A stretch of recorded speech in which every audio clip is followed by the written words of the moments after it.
Hi കൂട്ടുകാരെ, പുതിയൊരു വീഡിയോയിലേക്ക് എല്ലാവർക്കും സ്വാഗതം.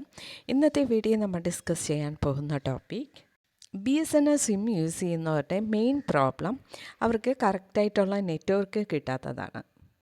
മൊബൈൽ ഡേറ്റ ഫാസ്റ്റായിട്ട് കിട്ടത്തില്ല, അതുപോലെ നമുക്ക് കോൾ ചെയ്യാനും നെറ്റ്വർക്ക് ക്ലിയറായിട്ട് കിട്ടത്തില്ല. ഈ പ്രോബ്ലത്തിൻ്റെ സൊല്യൂഷനാണ് ഇന്നത്തെ വീഡിയോ നമ്മൾ ഡിസ്കസ് ചെയ്യാൻ പോകുന്നത്. ഓക്കെ, വീഡിയോ ഇഷ്ടമായാൽ മറക്കാതെ ലൈക്ക് ചെയ്യുക. കൂടാതെ നമ്മുടെ ചാനൽ ഫസ്റ്റ് ടൈം വിസിറ്റ് ചെയ്യുന്നവരാണെങ്കിൽ ചാനൽ സബ്സ്ക്രൈബ് ചെയ്ത് തൊട്ടടുത്ത് കാണുന്ന ബെൽ ബട്ടൺ പ്രസ് ചെയ്ത് ആൾ കൊടുക്കുക. ഓക്കെ, ഇനി നമുക്ക് വീഡിയോയിലേക്ക് കിടക്കാം. നമ്മുടെ മൊബൈലിലെ സെറ്റിങ്സിൽ ചില ചേഞ്ചസ് വരുത്തിയാൽ ഈ പ്രോബ്ലത്തിന് ഒരു പരിധിവരെ സൊല്യൂഷനാകും. ഓക്കെ, ഇതിനായി ഫസ്റ്റ് നമ്മുടെ മൊബൈലിൽ സെറ്റിങ്സ് ഓപ്പൺ ചെയ്യാം. മൊബൈൽ സെറ്റിങ്സ് പേജ് ഓപ്പൺ ചെയ്തതിന് ശേഷം ഈ പേജ് ഒന്ന് സ്ക്രോൾ ചെയ്യുക. ഇവിടെ പ്രിഫേർഡ് നെറ്റ്വർക്ക് ടൈപ്പ് എന്നൊരു ഓപ്ഷൻ കാണാൻ സാധിക്കും, അത് ക്ലിക്ക് ചെയ്യുക. ഇപ്പോൾ ഇങ്ങനെ ഒരു ഇൻ്റർഫേസ് കാണാൻ സാധിക്കും. ഇതിൽ 4G 2G 3G എന്ന് കാണാൻ സാധിക്കും. ഇതിൽ 4G സെലക്ട് ചെയ്യുക. ഇനി ഈ സെറ്റിങ്സ് പേജിൽ തന്നെ നെറ്റ്വർക്ക് ആൻഡ് ഇൻ്റർനെറ്റ് എന്നൊരു ഓപ്ഷൻ കാണാൻ സാധിക്കും, അത് ക്ലിക്ക് ചെയ്യുക. ഇപ്പോൾ നെക്സ്റ്റ് പേജ് ഓപ്പൺ ആയിട്ടുണ്ട്. ഈ പേജ് ഒന്ന് സ്ക്രോൾ ചെയ്യുക. ഇവിടെ ആക്സസ് പോയിൻ്റ് എന്നൊരു ഓപ്ഷൻ കാണാൻ സാധിക്കും, അത് ക്ലിക്ക് ചെയ്യുക. നെക്സ്റ്റ് പേജ് ഓപ്പൺ ആയിട്ടുണ്ട്. ഈ പേജ് ടോപ്പിലായിട്ട് ഒരു പ്ലസ് സിമ്പിൾ കാണാൻ സാധിക്കും, അത് ക്ലിക്ക് ചെയ്യുക. ഇപ്പോൾ നെക്സ്റ്റ് പേജ് ഓപ്പൺ ആയിട്ടുണ്ട്. ഇവിടെ നെയിം എന്നൊരു ഓപ്ഷൻ കാണാൻ സാധിക്കും, അത് ക്ലിക്ക് ചെയ്യുക. ഇപ്പോൾ ഇങ്ങനെ ഒരു ഇൻ്റർഫേസ് കാണാൻ സാധിക്കും. ഇതിൽ BSNL എന്ന് ടൈപ്പ് ചെയ്ത് ഈ OK ബട്ടൺ ക്ലിക്ക് ചെയ്യുക.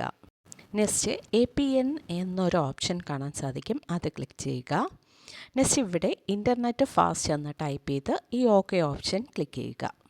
നെക്സ്റ്റ് പോർട്ട് എന്നൊരു ഓപ്ഷൻ കാണാൻ സാധിക്കും, അത് ക്ലിക്ക് ചെയ്യുക.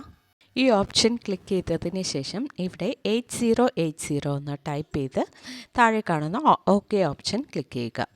ഈ പേജ് ഒന്ന് സ്ക്രോൾ ചെയ്യുക. ഇവിടെ അതെൻറ്റിഫിക്കേഷൻ ടൈപ്പ് എന്നൊരു ഓപ്ഷൻ കാണാൻ സാധിക്കും, അത് ക്ലിക്ക് ചെയ്യുക. ഇപ്പോൾ ഇങ്ങനെ ഒരു ഇൻ്റർഫേസ് കാണാൻ സാധിക്കും. ഇതിൽ PAP എന്ന ഓപ്ഷൻ സെലക്ട് ചെയ്യുക. നെക്സ്റ്റ് APN ടൈപ്പ് എന്നൊരു ഓപ്ഷൻ കാണാൻ സാധിക്കും, അത് ക്ലിക്ക് ചെയ്യുക. അത് ക്ലിക്ക് ചെയ്തതിന് ശേഷം ഇവിടെ ഡിഫാൾട്ട് എന്ന് ടൈപ്പ് ചെയ്ത് OK ഓപ്ഷൻ ക്ലിക്ക് ചെയ്യുക. ഇനി നമുക്ക് ഈ പേജിൽ കാണുന്ന ടോപ്പ് റൈറ്റ് സൈഡിൽ കാണുന്ന 3 ഡോട്ട് സിമ്പിൾ ക്ലിക്ക് ചെയ്യാം. ഇപ്പോൾ ഇവിടെ സേവ് എന്നൊരു ഓപ്ഷൻ കാണാൻ സാധിക്കും, അതിൽ ക്ലിക്ക് ചെയ്യുക. നമ്മളിപ്പോൾ എൻ്റർ ചെയ്തതെല്ലാം സേവ് ആയിട്ടുണ്ട്. നമ്മൾ വരുത്തിയ ഈ ചേഞ്ചസ് കാരണം BSNL സിമ്മിലെ നെറ്റ്വർക്ക് ഇഷ്യൂസ് ഒരു പരിധിവരെ സോൾവ് ചെയ്യാൻ സാധിക്കുന്നതാണ്. ഓക്കെ, ഇന്നത്തെ വീഡിയോ നമ്മൾ ഡിസ്കസ് ചെയ്തത് BSNL സിം യൂസ് ചെയ്യുന്നവരുടെ നെറ്റ്വർക്ക് ഇഷ്യൂസ് എങ്ങനെ സോൾവ് ചെയ്യാം എന്നതിനെക്കുറിച്ചാണ്. ഓക്കെ, വീഡിയോ ഇഷ്ടമായാൽ മറക്കാതെ ലൈക്ക് ചെയ്യുക, ഷെയർ ചെയ്യുക, നിങ്ങളുടെ അഭിപ്രായം കമൻറ്റ് ചെയ്യുക. Okay, thank